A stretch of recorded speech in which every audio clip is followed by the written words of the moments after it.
जी से निवेदन करना चाहता हूं कि वो भी अपना काव्य पाठ करें। उसके बाद भोजन की व्यवस्था संचालित की जाएगी। एक बार जोरदार तालियां बजाकर आमंत्रित करिए आदरणीय दादा राजेश अग्रवाल।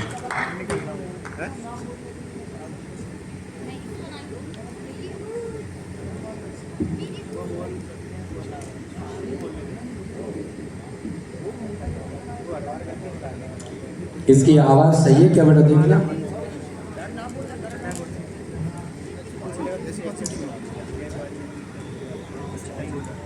दोष है गरीब मैं आपके भरोसे कोष, आप ना भरोगे तो भरैया फिर कौन है। और नाव मझधार में परी है करतार पार,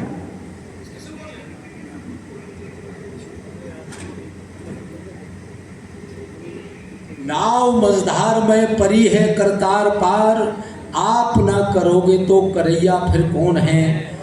नाथ हो अमीर राजवीर सो फकीर, धीर आप ना धरोगे तो धरैया फिर कौन है। और कौशला के वीर रघुवीर में अधीर, पीर आप ना हरोगे तो हरैया फिर। भगवान राम को समर्पित ये छंद मंच को प्रणाम करता हूँ। इस मंच पर मेरे गुरुतुल्य ऋषभ देव जी बैठे हैं, ये प्रति मैंने उन्हें समर्पित की है। मैं काव्य पाठ करने के लिए कतई नहीं आया हूँ। मैं आपको सही बता दूँ,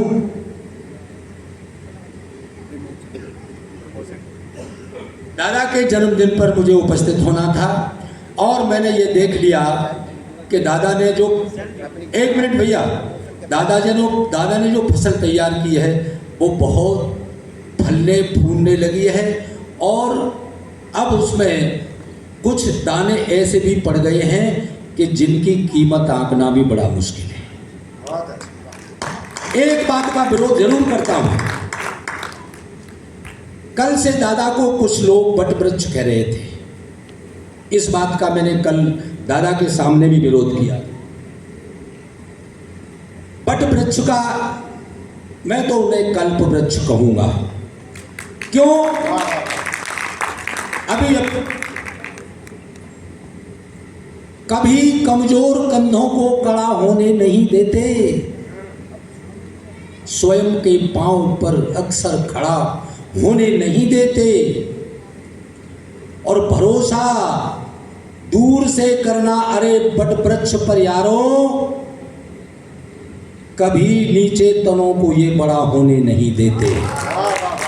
बट वृक्ष हमेशा अपने नीचे जो तने होते हैं उनको पनपने नहीं देता है, इसलिए मैं इसका विरोध करता हूँ। दादा हमारे बट वृक्ष न होते हुए कल्प वृक्ष हैं। और अंतिम विदाई का छंद, क्योंकि मैं, हालांकि मेरा मन तो ये था, आज मैं इसलिए आया था कि इसकी जो कवित्र रामायण है आप सब लोगों तक पहुंच गई है बहुत, और मेरे यहाँ से 2-4 प्रतियाँ रोजाना डाक से जा रही हैं। मैं कुछ इसके प्रसंग सुनाता लेकिन समय नहीं है। 3 मिनट का समय दिया भैया ने कि केतकी के फूल यदि पूजा में चढ़ाए जाते।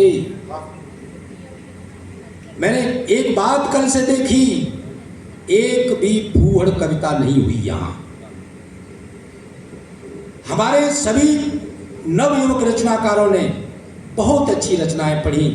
हम देखते हैं मंचों पर जाते हैं, हिंदुस्तान में मंचों की हालत क्या कर दी है विदूषकों ने कि फूहड़, एक व्यक्ति तो ये कहने लगा, एक कवि ये कहने लगा कि क्या होता है छंद, क्या होते हैं गीत, आनंद लो मस्खरी का। तब मैंने 4 पंक्तियां लिखी, उस पंक्तियों से विदाई लेना चाहता हूं कि केतकी के फूल यदि पूजा में चढ़ाए जाते। मुनि लाला सुन, मैंने तेरा कल से सच्चालन सुना है कि केतकी के फूल यदि पूजा में चढ़ाए जाते तो गेंदा और गुलाब तोर कौन मंगवावतो। मैं ब्रजभाषा का कवि हूँ साहब। कि केतकी के फूल यदि पूजा में चढ़ाए जाते तो गेंदा और गुलाब तोर कौन मंगवावतो। और होती जो पवित्र यदि घोड़े और गधे की लीद तो कौन गाय गोबर ते आंगन लिपावे। अरे क्रूर और कसाई यदि वेदन को लेते बाँच तो काशी पढ़े पंडितन को कौन फिर बिठावतो, और मंच के छिछोरे कवि छंद लिख लेते यदि, तो राजवीर भारती को कौन फिर बुलावतो। एक बार जोरदार तालियां बजाकर हम स्वागत करते हैं आदरणीय दादा राजवीर शिखरवार जी। और श्रेष्ठ कार्यपाठ किया, भोजन की व्यवस्था